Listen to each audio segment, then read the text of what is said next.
Hello ladies and gentlemen, and welcome back to Next Goal Wins. Yesterday, Leicester won again. We beat Crystal Palace at home and we now move on to 19 points on the season out of a possible 30. And I mean, how many superlatives can we use for this team and for what they're doing this season? I mean, I'm running out already, and that was just after the Aston Villa game. But I mean, yesterday was arguably one of our best performances of the season. We didn't concede a goal, and that's the main thing. We didn't concede.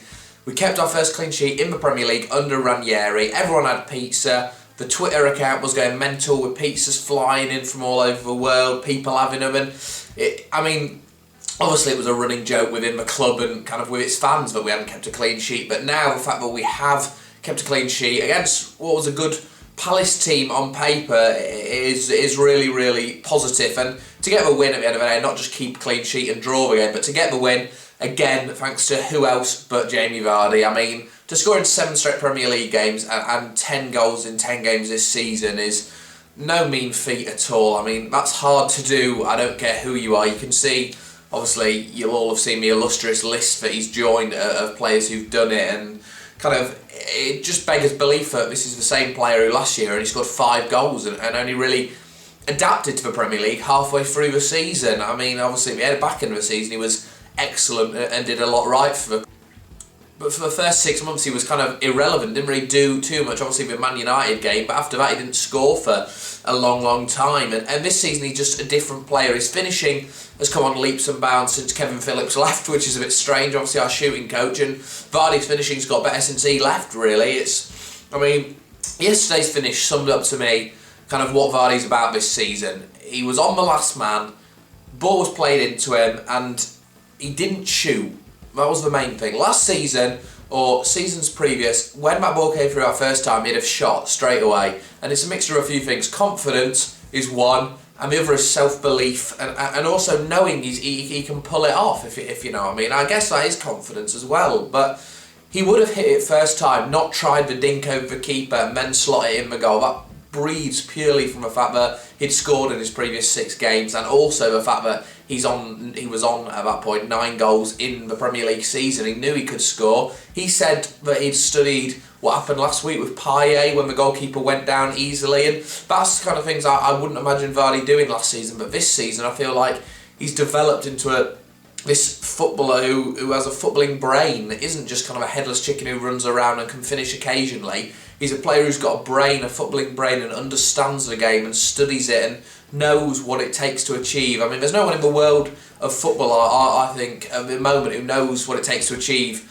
than James Vardy. I mean, look at where he's come from Fleetwood, and the story will be told and told, especially if he carries on doing what he's doing. But, I mean, look at where he's come from to where he is at this point, and it's an amazing journey, an amazing roller coaster for him, but it is hitting its peak and summit at this moment in time, thankfully for us and for him, I guess. And let's talk about a few other players then who I thought played well. I think N'Golo again had a really, really good game. I mean, Kante just is a good player. He's easily filled the void that Cambiasso has left, and I mean, he's surpassed it in my eyes. He's so good in the central midfield. That's our biggest coup this transfer window, to be able to get Kante in. And I know a lot of other clubs wouldn't have been interested, but I think they would be come the end of the season. I mean, he still goes under the radar, which is good for us because people don't talk about him. The papers give him low ratings because no one's heard of him, but we know he plays better than that, and that's good for us because it means teams won't be as interested, obviously, unless they've played him. Away from that, I think Fuchs had a really good game. For the first time, I felt like he looked kind of Champions League quality. I know over 2 penalty incidents at the end. The handball, I don't think was a handball. The ball just bounced up and hit him in the hand. And the first one, the penalty, I felt like he put his leg out but then retracted it, and Zaha was tumbling as soon as he saw the leg even get pulled out. So I don't think either were penalties. That's not just coming from a biased point of view. I really don't feel like either of them were penalties. And I think Fuchs had a good game. The whole defence played well. I mean, Simpson has come back into the team and has really kind of adapted to what has been asked of him. He's done everything that you could have wanted from a right back since he's come in for Delat. And this is a player who was slated by me and by a lot of other Leicester City fans for not even wanting him a club at the start of the season. But if he keeps showing good performances, that's the only way you can win fans round, and he's doing that at the moment. Morgan and Hoof were again good. Schmeichel's distribution in the first half was really poor, but You know, he didn't let anything in his goal, which is always good.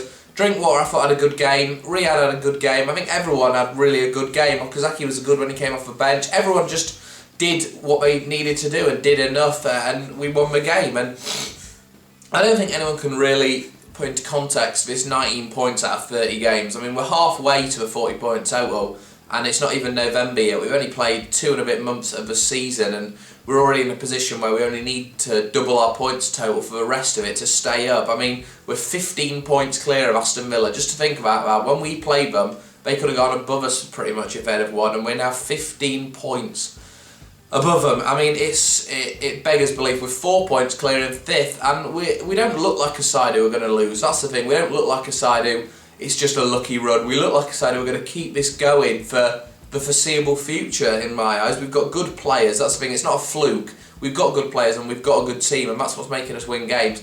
Palace, I didn't think created too much. Obviously, they played everything down the wide areas. They didn't do anything really up the middle in the game. It all stemmed from the wide areas, from Balassi and from Saka and Zaha when he came on.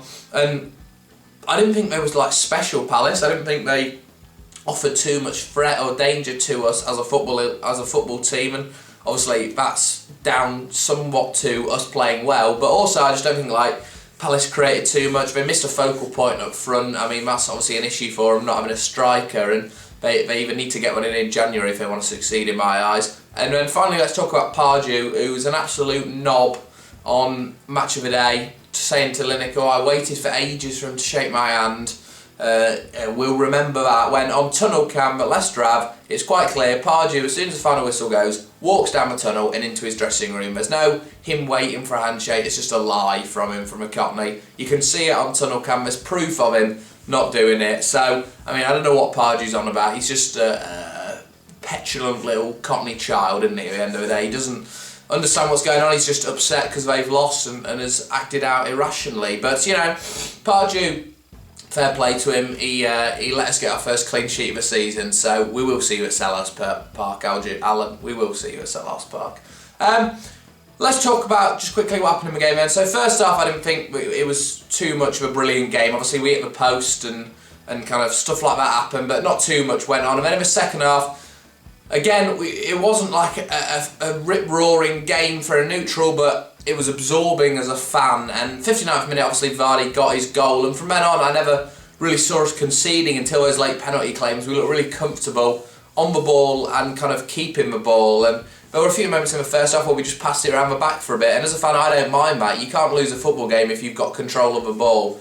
Quite literally, if you've got the ball by your feet, you can't lose a football game. So, you know, I just think it was a really, really good performance all the way through by the boys. I'm obviously man of the match to James again, just for his brilliant finish and kind of his work rate again, which you just expect from him now. It's not like a thing that is kind of anything really. For us, it's just shrug, that is Jamie Vardy. For other clubs, it might seem strange, but that's just him to us. And, you know, what a win. We move on, 19 points from a possible 30. We're still 5th in the table, 4 points clear. The world is a good place for a Leicester City fan supporting your club at the moment. Please drop a like on this video, let me know you feel the same. Leave a comment below, let me know what you thought of the game, and I'll see you in the next one. Please subscribe.